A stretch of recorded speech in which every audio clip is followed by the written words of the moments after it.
112 phase_6_ teachings _on the essential points of practice and their key distinction s. Phase 6 teachings on the essential points of practice and the key distinctions. D. Prayers for swiftly realizing the meaning of the Tantra and experiencing liberation. Having established as your witness the ground of being, absolute space, as the true Buddha. By generating the power of pure prayers. Make a commitment to omniscient Buddhahood. It is asserted elsewhere that all roots of virtue, great and small, that are imbued with the wisdom of realizing the absence of true existence of the three spheres of an act are causes of Buddhahood. Accordingly, in this case the ground of being, absolute space, the ultimate mode of existence of all phenomena, is the Shugatagarbha, and this is the actual, true Buddha.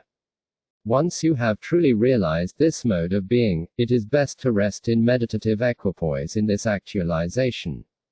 Those who don't know how to do that should visualize the three roots and assemblies of peaceful and wrathful deities in the sky in front of them and establish them as witnesses for the prayers of supplication.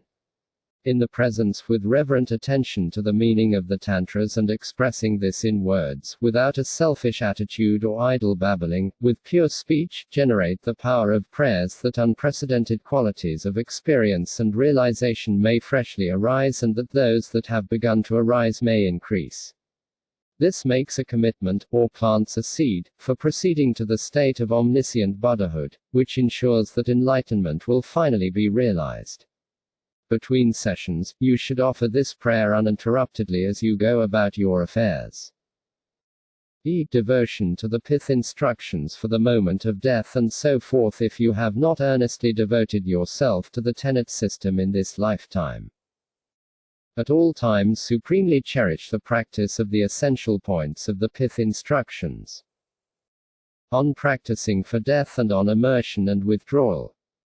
Those who are able to become liberated through the great transference as a limpid rainbow body in this lifetime by the swift path of cutting through to original purity and direct crossing over to spontaneous actualization do not need this. However, for those who have not devoted themselves to such a system, there are instructions for the dying process on merging with the kayas and facets of primordial consciousness by entering into the clear light, or purification by way of instructions for transferring your abode to a pure environment and dwelling.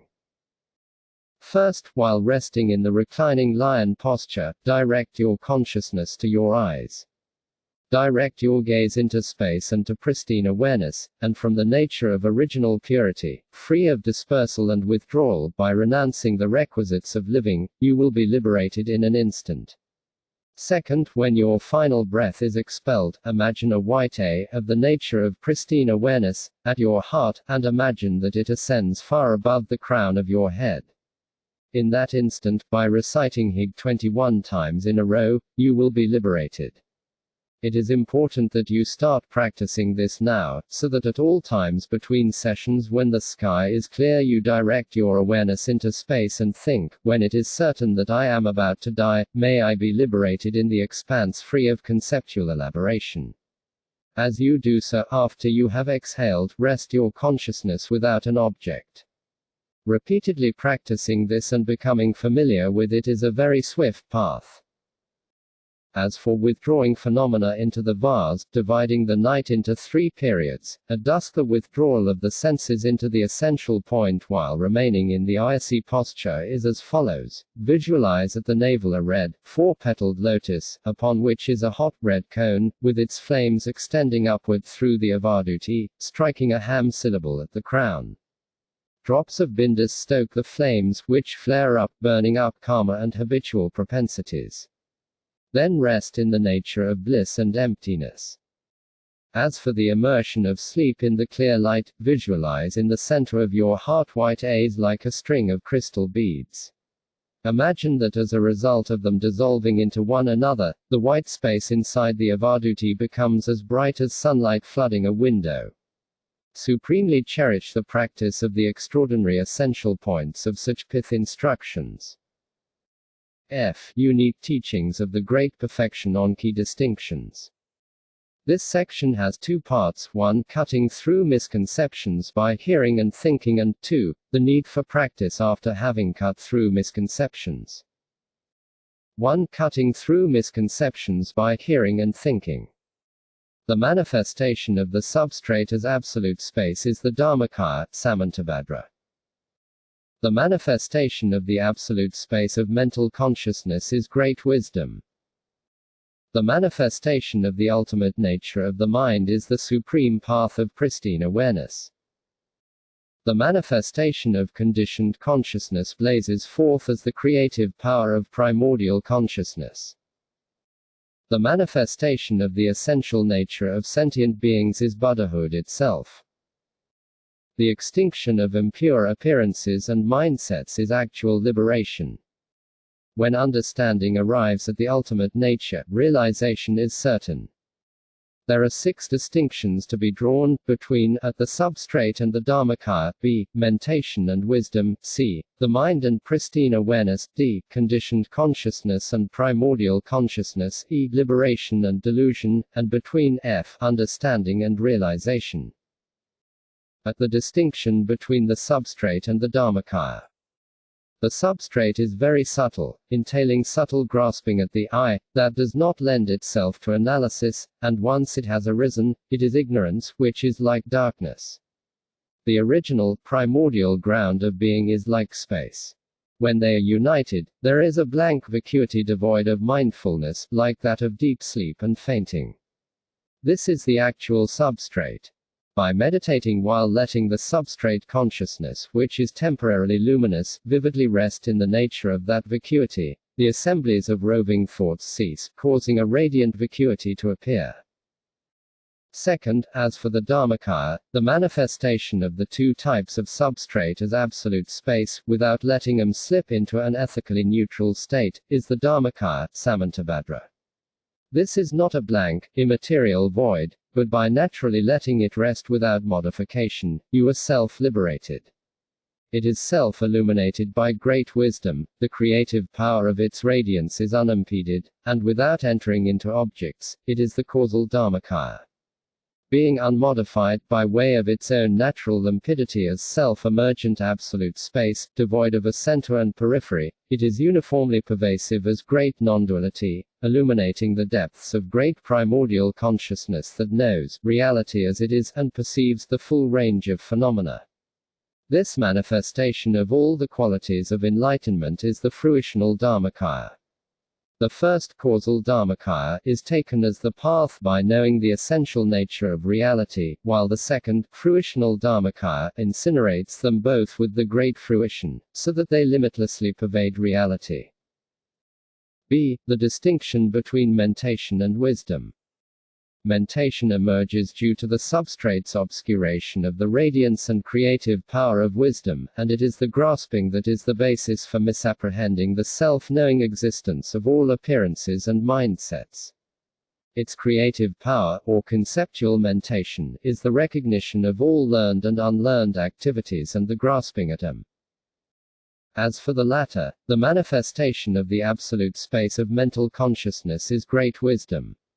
In this regard there are manifest wisdom and path wisdom. The former truly knows and actualizes the nature of existence of ultimate reality, or suckness. The latter rests consciousness in its own nature, wide open and naked, and indefinable, without being modified by the intellect, mentation, or concepts. Thus, its essential nature is empty, its manifest nature is luminous, and its compassion is naturally liberated and unimpeded, without entering into objects. By becoming familiar with it, the words and meanings that flow out of this expanse are its creative expressions. If arrogance arises on that basis and clinging occurs, wisdom is obscured, turning you away from the path.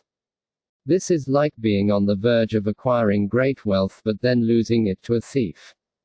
Therefore, when inconceivable sublime qualities flow out of the expanse, it is important to know the vital point of not going astray. Mentation is the basis of the mind, and the vital point is not to embrace modifications, rejection and acceptance, or experiences involving craving as your path. Wisdom is not doing anything at all. This is the authentic path, so it is the most important thing to know. C. The distinction between the mind and pristine awareness. First of all, the mind is the essential nature of samsara, its cause is ignorance, its illusory apparitions are appearances, its creative expressions are thoughts, and its displays are relative truths. As for its divisions, there are two types of mind, the deluded mind and the mind that seeks the path. The first refers to the minds of all sentient beings who cycle about in delusion. The second refers to the minds of all those who wish to enter the authentic path and who take the mind as the path. As for its cause, since it is generated by the ground of samsara, its results are also confined solely to samsara, so it is a relative truth. The manifestation of the absolute space of the ultimate nature of the mind by pristine awareness is mastered by great wisdom. At this time, its ground is the Dharmakaya, its radiance is wisdom, and its creative expressions are none other than the displays of primordial consciousness.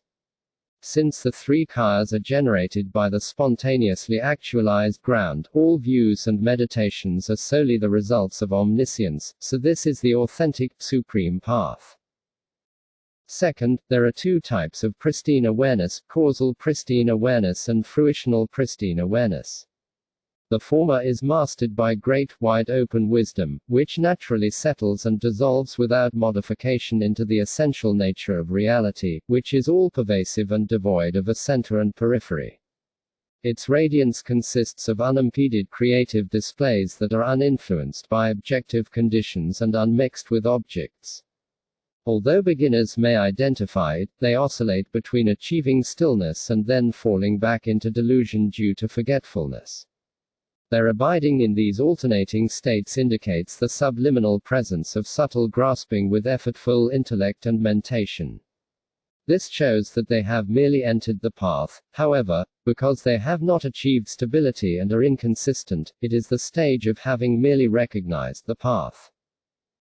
By the power of increasing this through familiarization, during the waking state they are released into the infinite expanse of the nature of existence without oscillating between stillness and delusion. In the dream state, in contrast, sometimes such people are under the influence of stillness, while at other times they become lost in delusion. This is the phase when they have just reached the path, so this is pristine awareness of reaching the path. Due to increasing familiarization with this, pristine awareness never loses its own power at any time during the dream state or the waking state, and this is called expansive pristine awareness.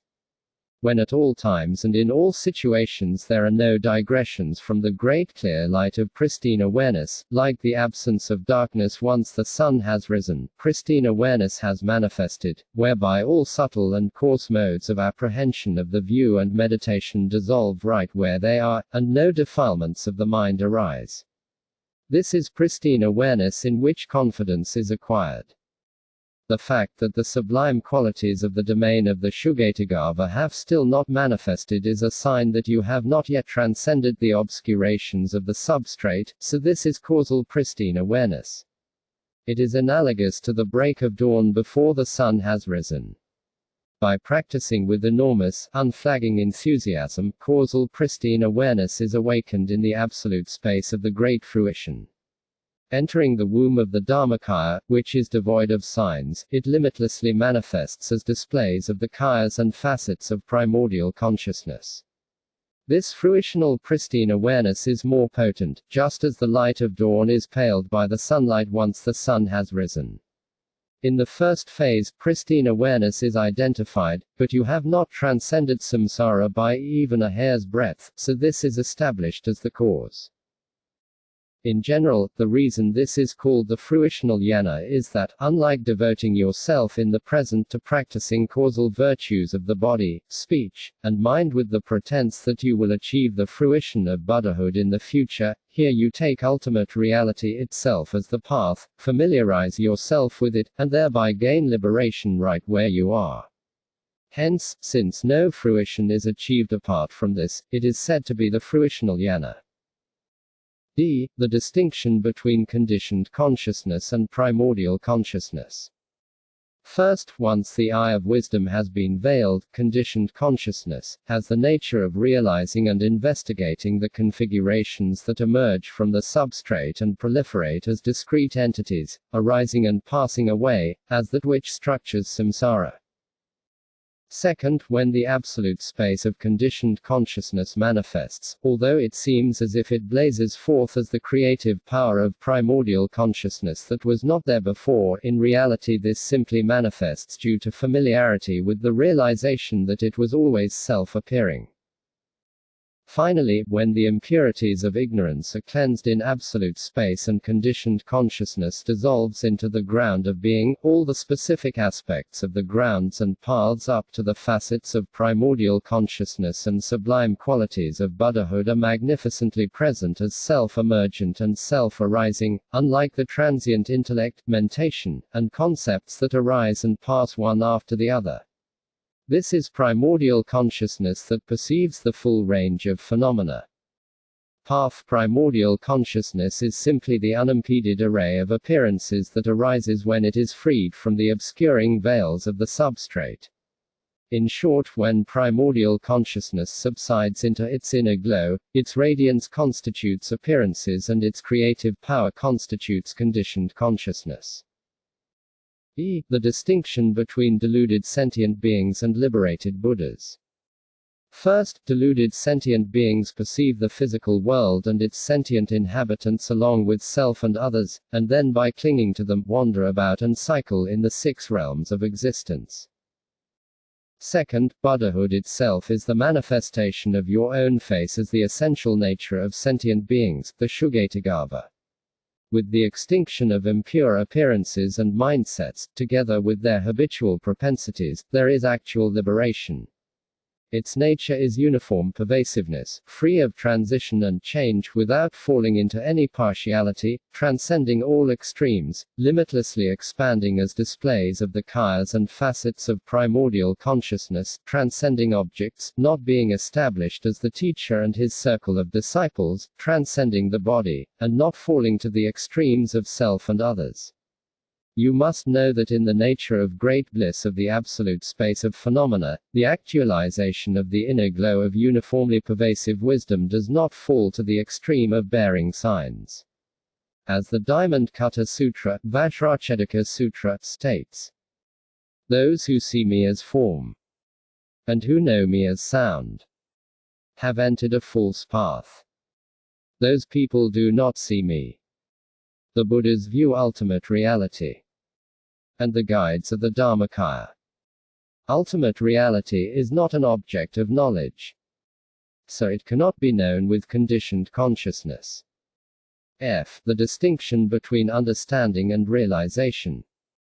First, understanding merely as intellectual investigation of the meaning of emptiness, understanding grasping at emptiness as being emptiness, and the view that actions and the consequences and so forth lack even relative existence constitute understanding that is mistaken or false. Authentic understanding determines the nature of all appearances as lacking true existence, so identitylessness is like a hallucination and the lack of true existence is like a dream. After you have utterly fathomed non-objectivity as the panoramic sweep of space, the phase of naturally remaining at all times and in all circumstances without contrivance in the nature of not grasping at true existence is merely the initial stage of understanding arising in your midstream.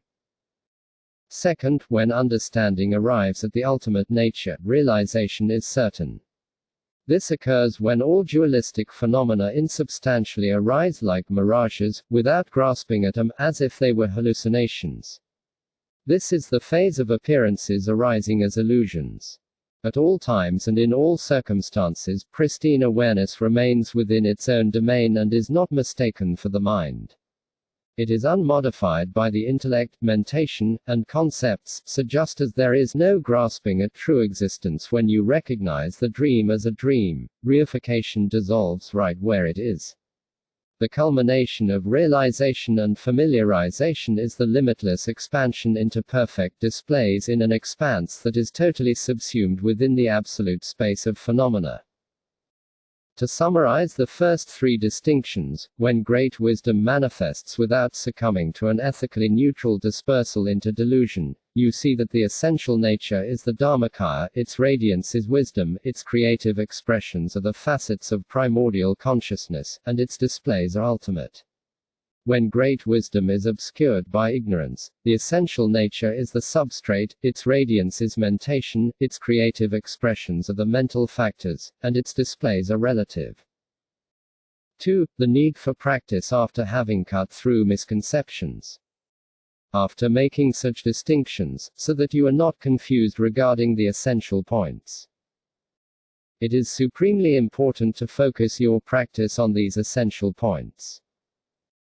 The importance of first cutting through misconceptions by means of hearing and thinking and then gaining unconfused knowledge regarding the essential points of the distinctions is stated in the sublime continuum Uttaratantra.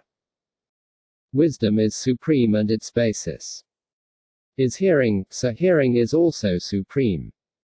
Mere intellectual knowledge is not enough, so until liberation is actualized without letting your recognition slip into an ethically neutral state, it is supremely important to practice and focus on these essential points day and night without falling into lassitude.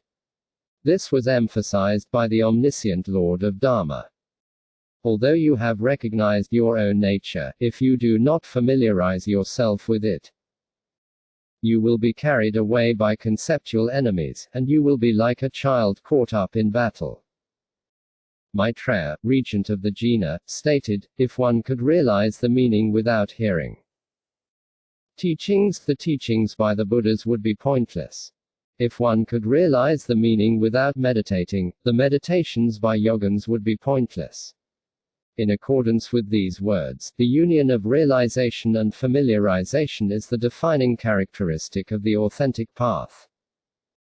This concludes the sixth phase of the sharp Vajra. Up to this point, I have elaborately explained the path of cutting through to original purity. The closing summary of those explanations. Thus, with the wisdom of truly realizing the nature of being, of the great perfection through actualizing the nature of existence, focus on unifying your view, meditation, and conduct. Thus, with the wisdom of truly realizing the nature of being, of the great perfection of the path by directly perceiving the nature of existence of the original ground, come to the culmination of the investigation of reality. Direct perception by means of all-seeing great wisdom is the view. Never parting from the self-mastery of the great natural liberation of pristine awareness is meditation. And the essential points regarding conduct are first, not to let your conduct fall into error due to the view. Abandon inappropriate, non-virtuous thoughts and deeds as if they were poison, and behave in a calm, subdued, and conscientious manner, as if you had come into the presence of a judge of the highest court. Additionally, do not let your view fall into error due to your conduct. That is, by unmistakably recognizing that abiding in the ultimate, effortless nature of existence is the path of the perfectly awakened Buddhas, do not let this be overshadowed by any relative, effortful virtues. You must be like a lion posing majestically in the snow. By focusing on the practice of this view, meditation, and conduct in a unified way, without letting them become disconnected from each other, three levels of dreams will arise. The highest level occurs when your dreams are purified in the clear light, merging with the surroundings, whereby enlightenment is achieved as the Dharmakaya. The middling level occurs once you have recognized dreams as dreams and are able to emanate and transform them, whereby the relief of liberation is achieved as a Nirmanakaya. The lowest level occurs when evil dreams resulting from negative habitual propensities cease, and you have only good dreams. When this occurs, it is certain you will achieve the relief of liberation as a living being Nirmanakaya. Moreover, a sign of such conduct is that you abide solely in inactivity, without engaging in any activities pertaining to the 8 mundane concerns.